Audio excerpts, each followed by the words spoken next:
aquela trend, eu sei o que te traumatizou? Então, eu sei sim. Especialmente se você for psicóloga ou autônoma. E isso também me traumatizou e traumatiza várias pessoas. Então, vamos falar disso hoje. Oi, eu sou a Leteia, esse é o lado B da Psi, onde falamos sobre coisas da vida com pinceladas de psicologia analítica. E o episódio de hoje é muito especial para mim, porque nasceu assim. Eu fui criar um post sobre o Dia do Psicólogo, que é dia 27 de agosto. E eu acabei me empolgando e escrevi demais, e não caberia no carrossel.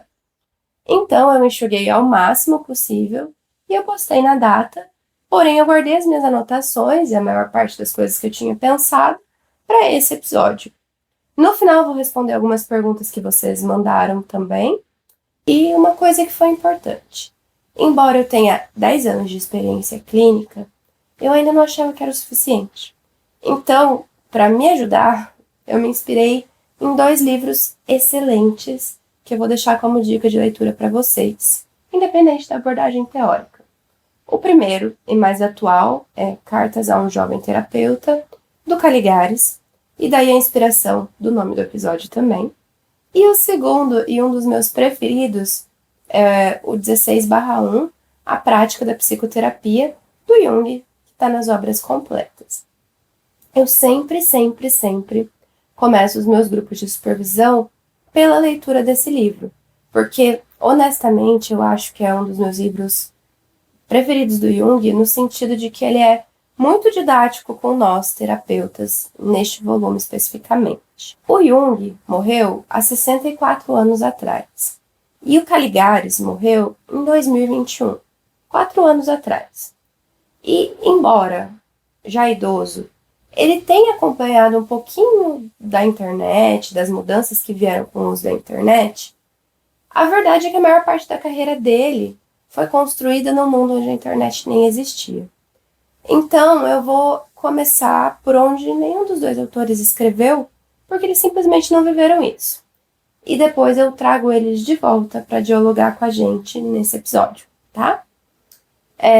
Honestamente, eu percebo, não só pela minha prática clínica, mas também através de colegas no âmbito pessoal e contatos que eu tenho com outras psis, enquanto psicóloga, supervisora ou professora, que as maiores mudanças na forma de viver da psicologia vieram após a pandemia, onde foi nos obrigado o viver online, né? Não tinha mais outra opção. E eu fiz uma rápida pesquisa para trazer os seguintes dados para vocês. Em 1969, a internet foi criada. Ela tem 56 anos. Ela é mais nova que a morte do Jung. Mas ela não era aberta ao público. Ela era usada para fins científicos. Em 1980, ela passou a ser usada também para fins militares. E nós, meros mortais, fomos ter acesso à internet em 91. Na verdade, no Brasil, chegou em 1995. Eu já tinha nascido. Ou seja, a internet no Brasil tem 30 anos de uso.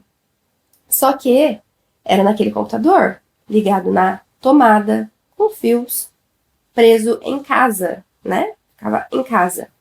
A verdade mesmo é que a internet, na palma da nossa mão, rolando a tela, com os smartphones que a gente tem hoje, obviamente não eram como os aparelhos que aconteceram em 2010.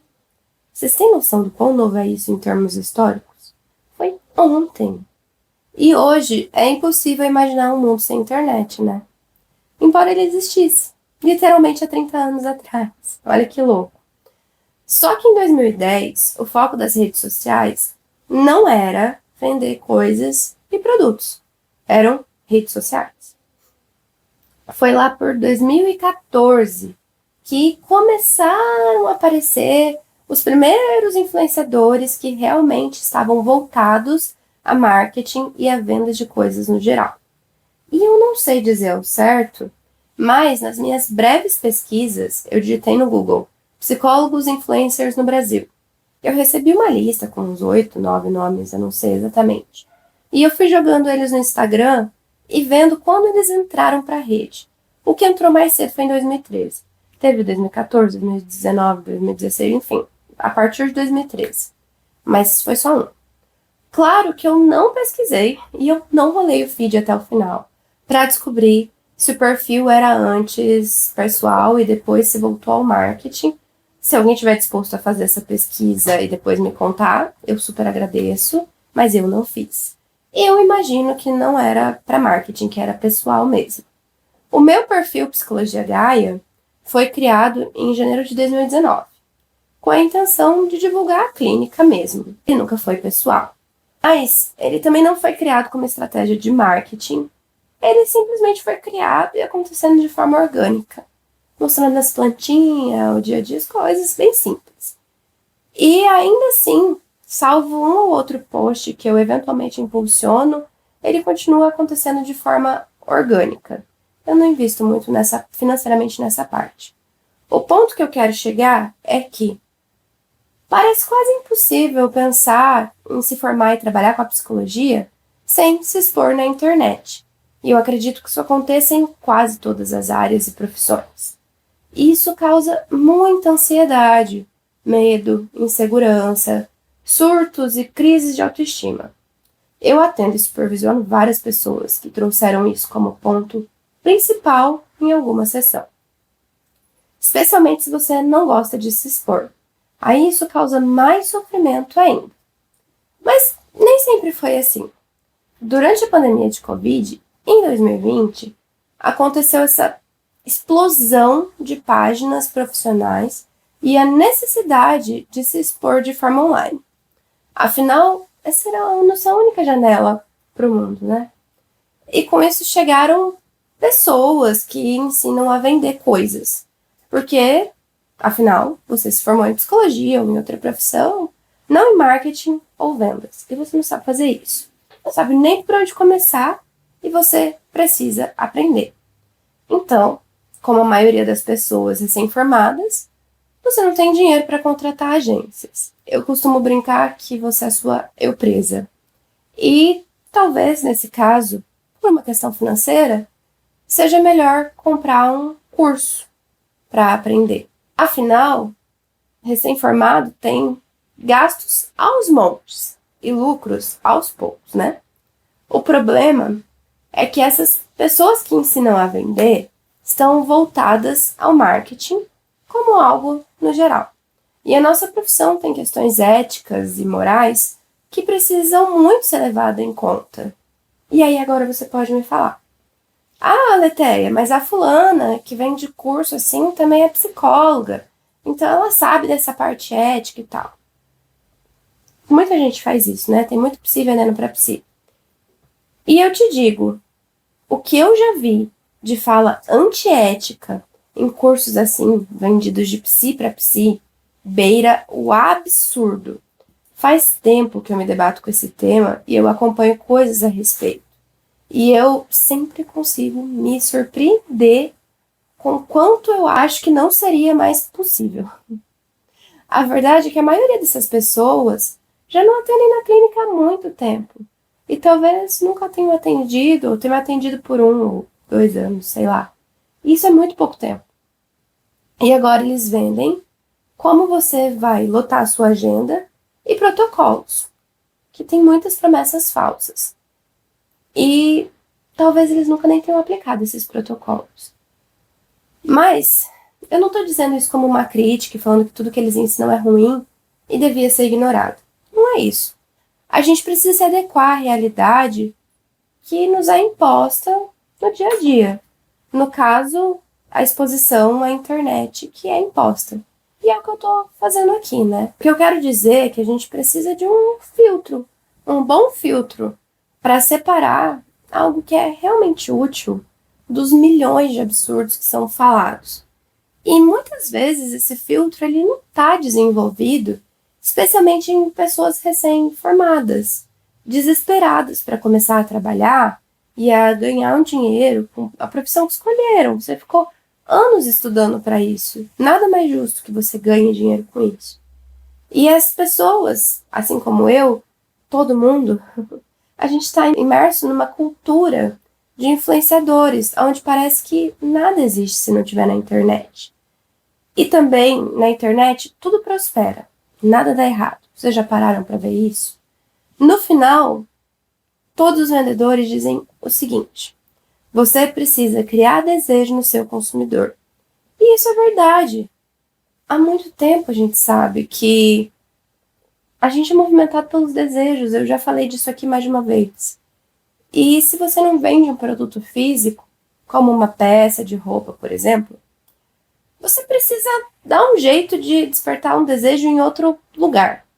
Então, anota aí que eu vou resumir vários cursos para vocês. Anota. Você, psicóloga ou profissional autônomo, deve falar sobre os problemas que as pessoas têm e mostrar que você tem autoridade e que você sabe possíveis soluções para eles. Mas só uma partezinha dessas soluções. Quem quiser comprar a solução inteira deve pagar pelas sessões de terapia com você. Ou o que for que você vê. Gostaram do meu curso? Então, para vocês comprarem o restante, onde eu ensino as estratégias para isso, com o valor promocional, só hoje, o Pix é... Brincadeira, gente. É claro que isso gera engajamento, porque você está falando das dores da pessoa. Você está chamando ela para aquilo. Vai gerar conteúdo, engajar e tudo mais. E tá todo mundo desesperado por soluções rápidas e mágicas para qualquer problema. E se eu puder terceirizar, então, se eu não tiver que resolver o problema que eu mesma criei, melhor ainda. Que o outro resolva para mim e que eu só colhe os resultados. Olha que ótimo, melhor dos mundos. Mas no fundo, qualquer terapeuta que se preze sabe que isso não é verdade. Que ninguém tem a solução para os problemas de alguém. E vender isso é, no mínimo, propaganda enganosa. Então, vamos de exemplo. E eu quero deixar claro que eu estou inventando esses exemplos da minha cabeça, baseado em coisas que eu já vi, situações que eu tive conhecimento, etc. Mas eu não estou falando de uma pessoa em específico, tá bom? Certo. O exemplo. Uma terapeuta de casal e influenciadora que posta diariamente sobre o quão bom é o seu relacionamento e o quanto ela faz pela sua família. Desde café na manhã bonito, almoço fresquinho feito na hora, lanche saudável à tarde e assim vai. Sem contar os cuidados com a casa, mesa posta e tudo que envolve relacionamento. É lógico que essa influenciadora também tá sempre muito bonita e arrumada. E com a casa muito em ordem. E, óbvio, sempre muito feliz. E você, com problemas no seu relacionamento, passa a seguir essa pessoa e imaginar o quão bom seria seu relacionamento se fosse como o dela. Aliás, o seu relacionamento não, a sua vida toda. Imagina como ela seria maravilhosa. Então você precisa fazer terapia com ela para você conseguir o que ela conseguiu. Ela tem a chave, ela tem um segredo e ela pode te passar isso. Entendeu? Que aqui vocês estão comprando uma idealização, uma projeção. Quem te garante que na vida real essa influenciadora é exatamente assim? Pode ser que na vida real o casamento dela seja horrível. E a gente sabe que muitos casais ganham dinheiro sendo perfeitos na internet, mas na vida real não é bem por aí. Eu me lembro de um caso tempos atrás de uma influencer gringa. Eu acho que ela era dos Estados Unidos, mas eu não tenho certeza. E ela se dizia vegana, mas na casa dela ela comia horrores de carne, e aí os empregados expuseram ela. Vocês lembram desse caso? Tem vários filmes e séries que falam sobre isso, né? Só digitar o que mais aparece. Acho que a questão é que na internet a gente pode ser o que a gente quiser. Mesmo. Quantas vezes eu já vi, nesses cursos mesmo de psi que vendem pra psi, as pessoas falando pra você postar que a sua agenda tá cheia e que você só tem uma vaga disponível pra gerar aquele famoso gatilho de escassez. É como costumam chamar, né? O nome dessa estratégia. E aí no desespero de, meu Deus, aquela pessoa incrível, só tem mais uma vaga e eu vou perder essa oportunidade, a pessoa corre e fecha aquele serviço. E na verdade a pessoa tem mais horário vago do que preenchido na agenda. Porque sim, isso gera um desejo. Outra coisa que eu também já vi muito esse pessoal mandar fazer é você postar sua rotina de atendimentos. Ah, mas eu só tenho uma pessoa no dia, eu nem tô atendendo muita gente ainda. Então cria, inventa. Quem que vai saber? E aí a pessoa vai lá e posta um checklist, assim, tipo, café da manhã, hoje eu já atendi pacientes da Bahia, da China, de São Paulo, academia, almoço, check, e atendimentos da tarde, Paraná, Rio, São Paulo de novo e Europa. E finalizando o dia com uma corridinha no parque, posto uma selfie lá. E aí você começa a se comparar. E aí você se sente mal, porque você não conseguiu fazer nada daquilo. E aquilo faz com que a pessoa pareça super requisitada, com a agenda lotada, cheia de coisa para fazer, e gerando mais desejo sobre o trabalho dela. Porque se todo mundo quer ser atendido por ela e parece tão bom, é claro que eu também vou querer. Só que quando você se compara, principalmente com pessoas da mesma área que você, que postam esse tipo de coisa que você nem sabe se é verdade ou não, você se frustra de novo. Porque você não sabe se é e, sei lá, naquele dia não deu nem tempo de você lavar o cabelo. Quem dirá ir pra academia e comer bonitinho. Então eu acho bastante delicado a gente confundir nosso papel enquanto terapeuta na internet com ser influenciadora. Ou qualquer outra profissão que seja. Eu acho que essa linha pode ser tênue. Mas eu vou dar um exemplo para vocês entenderem. Eu já ouvi relatos de pessoas com transtornos alimentares piorarem após seguirem profissionais que se diziam especialistas naquela área, seja psicóloga, nutricionista, o que for. Porque a criatura do profissional postava uma rotina impecável, com a alimentação perfeita, com coisas como: qual a sua desculpa para não treinar hoje? E todas essas atrocidades que as pessoas falam na internet que vocês já sabem. E óbvio que vindo de um profissional que se diz especialista na área, isso faz com que a pessoa que sofre do transtorno em questão se sinta ainda mais incompetente por não conseguir e que fique cada vez mais desmotivada e frustrada. E aí as coisas vão piorando para aquela pessoa. A gente precisa definir um pouco mais, sabe? Se você quer ser blogueira fitness, tá tudo bem, eu não tô criticando. Pode ser. Posta a sua rotina, sua alimentação, treino, tudo que você quiser, sem problema. Mas não vende isso para as pessoas como se fosse uma solução simples para problemas graves que acompanham pessoas por uma vida inteira e que você, enquanto profissional, pode resolver. Porque a gente sabe muito bem que uma pessoa em desespero por mudança pode fazer qualquer coisa e coisas absurdas para se livrar daquele problema, daquela dor que acompanha ela há tanto tempo que ela já tentou coisas cansada de tentar que não deu certo. E o pior de tudo, gente, é saber que as pessoas elas se utilizam desses pontos fracos para vender. E não vai muito longe, não. Você, que tá desesperada para lotar a sua agenda, para dobrar, para triplicar o seu salário, provavelmente você também vai cair na lábia de alguém que vende curso para psi. E eu falei tudo isso, sendo que eu só tô no primeiro tópico do post. Eu sei o que te traumatizou, o marketing mentiroso. Gente, eu me demorei um pouco mais nesse tópico, porque eu acho que ele é uma base que enraiza todos os outros tópicos também. Mas então a gente vai para o segundo tópico. Eu sei o que te traumatizou, cobranças sociais para entregar resultados que não dependem só de você. Afinal, quem quer fazer terapia eternamente sem um prazo, sem saber quando vai ficar melhor? Eu já ouvi isso de várias dessas psis que vendem curso para psi. E é óbvio que eu já ouvi isso de pessoas por aí também, mas quem não é profissional da área, eu até entendo, vai. Esse tópico aqui, eu poderia fazer um episódio inteiro dele. Na verdade, de cada um dos tópicos. Mas eu ia voltar para muitos dos assuntos que eu já falei aqui no podcast. A necessidade de tudo para ontem, o mais rápido possível, com o menor esforço. Realmente, as pessoas estão sem paciência para esperar. Tomar remédio para emagrecer 20 quilos em um mês, hormônios para ganhar horrores de massa muscular treinando 2 vezes por semana, remédio para não sentir nada e ser uma máquina. Por que seria diferente com a psicologia, não é mesmo? As pessoas não têm tempo, não têm paciência.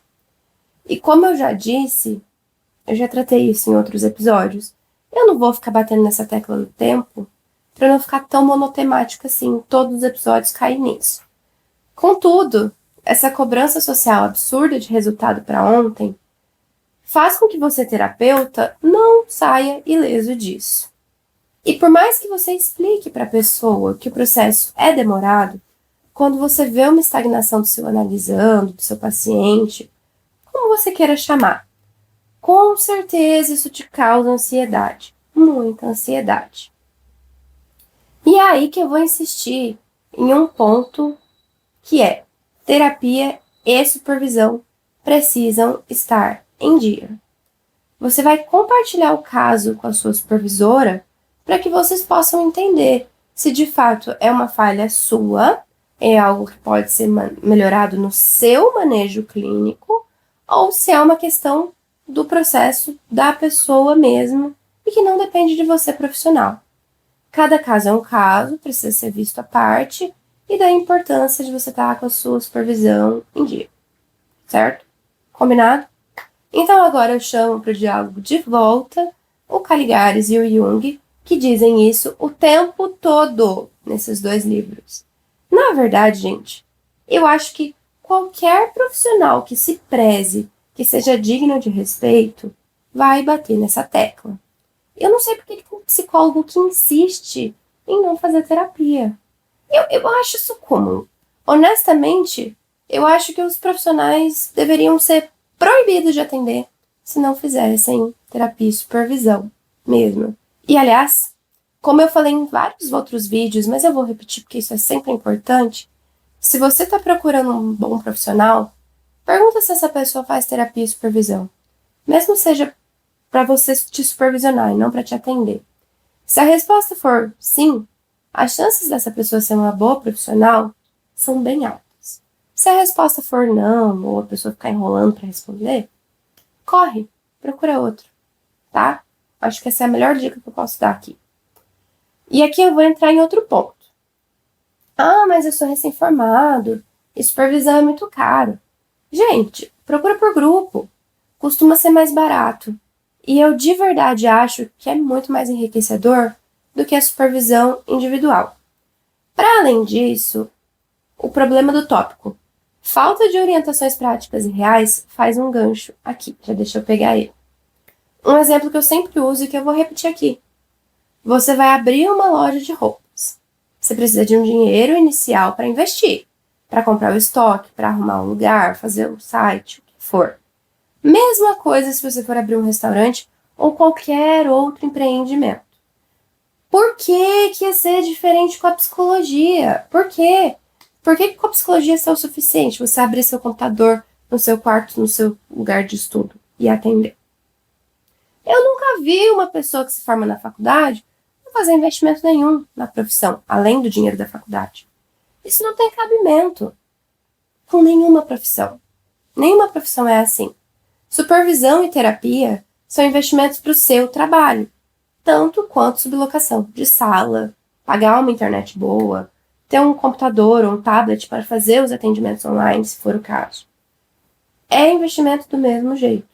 E honestamente, da minha experiência, eu digo que muitas vezes um bom grupo de supervisão acaba sendo bem mais profundo em aprendizado do que uma pós teórica para uma psicóloga clínica, que se interessa pela clínica mesmo.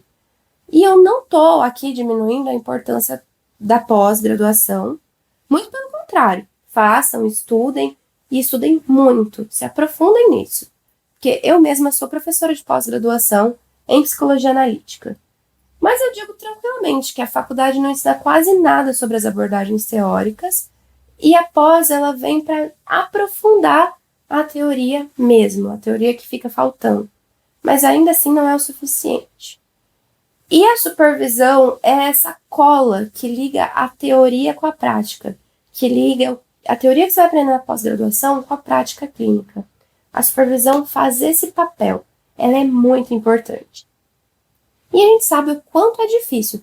Pega lá um livro do Jung para ler e tenta aplicar ele, assim, recém-formado. É muito difícil. E quando você escuta o caso de outra pessoa, você aprende tanto quanto quando você traz um caso que é seu, porque os problemas eles não são únicos. E pode ser que em algum momento você entenda ou atenda alguém com uma questão muito similar. Fora que a supervisão te dá uma rede de apoio, de troca de material, de acolhimento, de pessoas para indicar, para trabalhar junto. Enfim, a psicologia clínica ela é uma profissão que ela é realmente muito solitária. Você não tem um colega para falar mal do chefe. Aliás, você nem tem chefe. Você não pode sair por aí falando dos atendimentos que você faz com outras pessoas. E aí, quando você traz tudo isso para o grupo, os seus medos, as suas ansiedades, você vai perceber que todo mundo do grupo já sentiu isso também. E, sei lá, gente, eu só vejo benefícios para a supervisão em grupo. Eu sou muito fã da supervisão em grupo, mesmo. E, aliás, para quem não quiser fazer supervisão comigo, ou for de outra abordagem e quiser indicações, é só me pedir que eu passo com prazer vários profissionais incríveis para vocês. Sério, gente. Pode pedir. Manda mensagem que eu mando. Sobre a terapia, não adianta nada você querer que as pessoas façam terapia com você, que paguem valores altos pelo seu trabalho, se você não valoriza a sua profissão, né? Então, se você não faz terapia porque você acha caro, porque não é a sua prioridade no momento, ou simplesmente porque você acha que não precisa, eu te pergunto, por que você escolheu essa profissão, se nem você acredita nela? Se esse for o caso, pega o livro do Caligares e do Jung, que eu comecei citando, e vai ler. E eu espero que você repense os seus conceitos. Do mais, esse episódio ele já tá ficando imenso. E eu vou encaminhar para encerrar. Então, quanto às questões que vocês mandaram, rapidinho fala delas. Dúvidas teóricas como tipos psicológicos, arquétipos e outros conceitos mais profundos, eu não tenho a intenção de trazer aqui no podcast. Aqui eu quero falar sobre coisas da vida com pinceladas de psicologia analítica, como eu digo no começo, e não o contrário. Então eu quero que seja acessível até para quem nunca leu um livro do Jung, para quem nunca ouviu nada desse podcast que é de paraquedas aqui hoje. Para quem está começando, eu acredito que o conhecimento tem que ser acessível e eu quero que seja dessa forma, aqui. Então pode até ser que eu explique um conceito ou outro no meio de algum tema que faça sentido, como já aconteceu em episódios anteriores, quando eu falei de transferência, de ego, enfim. Mas não é a intenção principal do episódio, sabe? E aí agora uma pausa pro meu merchan, então. Eu tenho um curso online onde eu falo sobre os conceitos teóricos. Tá no site, tá na bio das redes sociais, enfim, tem vários lugares. E eu vou deixar o link aqui também na descrição. Dito isso, outras perguntas que vocês mandaram foram sobre diagnósticos tardios, TEA, TDAH, enfim, diagnósticos, coisas no geral. Sobre isso eu também não vou trazer no podcast, porque eu não me aprofundo nos estudos nessas áreas. Não são minhas áreas de atuação, eu não aplico testes, eu não faço diagnósticos desse tipo de questão. Então eu acredito que tem pessoas que falem muito melhor que eu na internet por aí disso, e vou deixar para elas. E por fim, vocês perguntaram sobre coisas básicas, tipo contato inicial pelo WhatsApp, primeira abordagem, quando receber um novo paciente, cobrar falta, como que eu faço, o que eu não devo fazer, enfim, todas essas coisas que são difíceis mesmo para quem está começando e muito confusas e não são ditas na faculdade, né? Sobre isso, eu também tenho um e-book gratuito que pode ajudar vocês. Dá para baixar ele lá no site, mas também vou deixar ele aqui no link da descrição, tá? E é isso, gente. Obrigada por hoje. Eu espero que vocês tenham gostado desse episódio, que foi um especial, Dia dos Psicólogos atrasado. Atrasado só na gravação, mas enfim. Os meus contatos estão na descrição. Vocês podem me escrever por lá. E é isso. Um beijo e obrigada.